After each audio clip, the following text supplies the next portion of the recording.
கடந்த 6 மாதங்களாக தேடப்பட்டு வந்த வேந்தர் மூவிஸ் மதன் இன்று கைது செய்யப்பட்டிருக்கிறார்.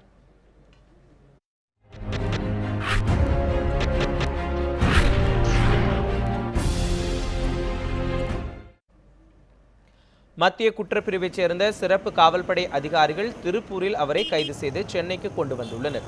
சென்னை எழும்பூரில் உள்ள மத்திய குற்றப்பிரிவு காவல் அலுவலகத்தில் வைத்து போலீசார் அவரிடம் விசாரணை மேற்கொண்டு வருகின்றனர். மதன் சென்னை கொண்டு வரப்பட்டதை அடுத்து அவரது தாய் மற்றும் 2 மனைவிகள் அவரை காண எழும்பூருக்கு வந்தனர். போலீசாரின் விசாரணையை அடுத்து இன்றே அவர் நீதிமன்றத்தில் ஆஜர்படுத்தப்படுவார் என்ற தகவல் வெளியாகியுள்ளது. மேலும் அவரை போலீஸ் காவலில் எடுத்து விசாரிக்க மத்திய குற்றப்பிரிவு போலீசார் மனு தாக்கல் செய்வார்கள் என்றும் கூறப்படுகிறது. கடந்த 6 மாதங்களாக தலைமறைவு வாழ்க்கை வாழ்ந்து வந்த மதன் திருப்பூரில் உள்ள பெண் தோழியை பார்ப்பதற்காக வந்தபோது கைது செய்யப்பட்டதாக போலீசார் தெரிவித்துள்ளனர். மதன் கைது செய்யப்பட்டது எப்படி என்பது குறித்து சென்னை மாநகர காவல்துறை ஆணையம் தெரிவித்த தகவல்களை இப்போது பார்க்கலாம்.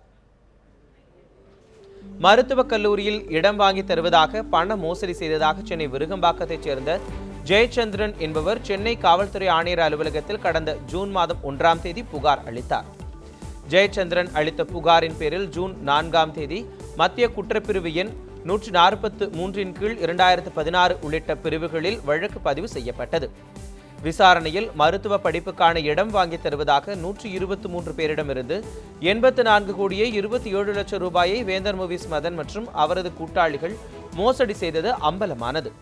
இந்த மோசடியில் மதனுக்கு உடந்தையாக இருந்த பார்கவன் பச்சமுத்து, கே சண்முகம் உள்ளிட்ட 6 பேரை கைது செய்து தனிப்படை போலீசார் விசாரணை நடத்தினர்.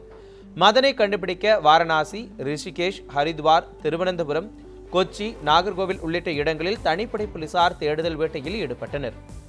மதனை ஆஜர்படுத்த நீதிமன்றத்தில் ஆட்கொணர்வு மனு தாக்கல் செய்யப்பட்டதை அடுத்து அவரை பிடிக்க கூடுதல் தனிப்படைகளை அமைத்து சென்னை மாநகர காவல்துறை ஆணையர் ஜார்ஜ் உத்தரவிட்டிருந்தார்.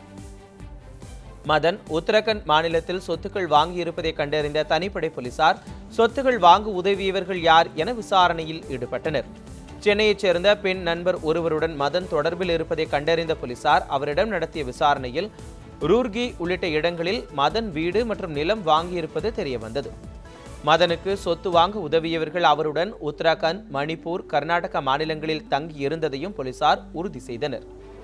இதையடுத்து மணிப்பூருக்கு சென்ற போலீசார் அங்கு கடந்த 1 மாத காலமாக தங்கியிருந்து மதனின் இருப்பிடம் குறித்த தகவல்களை சேகரித்தனர்.